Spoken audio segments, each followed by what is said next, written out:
මරණ මංචකේ එළවයි මෙලොවයි දෝලණය වෙනකොට කවුද ඉන්නේ? අනුන් වෙනුවෙන් සැප සතුට තීරණය කරපු අපි, අනුන් වෙනුවෙන් ගෙවල් දොරවල් හදපු අපි, අනුන් වෙනුවෙන් තමන්ගේ ආධ්‍යාත්මය නාස්ති කරගත්ත අපි තථාගතයන් වහන්සේ දේශනා කරනවනේ පින්තුනේ, මරණ මංචකේ එළවයි මෙලොවයි දෝලණය වෙනකොට පුත්තාමත්ති ධනම්මත්ති තිබාලෝ විහඤ්ඤති අත්තාහි අත්තනෝ නත්ති පුතෝ ධන. අපිට අපිවත් නැති වෙනවා.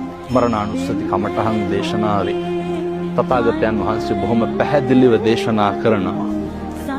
ඔත්පොල්ල වෙලා ඉන්නකොට එළවයි මෙලොවයි දෝලණය වෙනකොට මිනිස්සු පුදුම විදිහට අසරණ වෙනවා.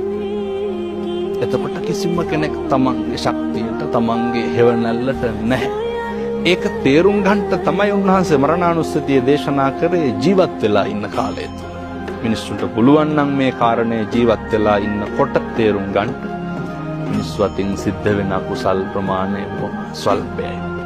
මේ කාරණය දැකපු මනුෂ්‍ය ආත්ම භාවයේ දුර්ලභකම දැකපු ශ්‍රීනාශ්‍රවයන් වහන්සේලා, මහ රහතන් වහන්සේලා, බෝධිසත්වයෝ, බුදු මේක කොච්චර අපූර්වට පරිස්සම් කරාද?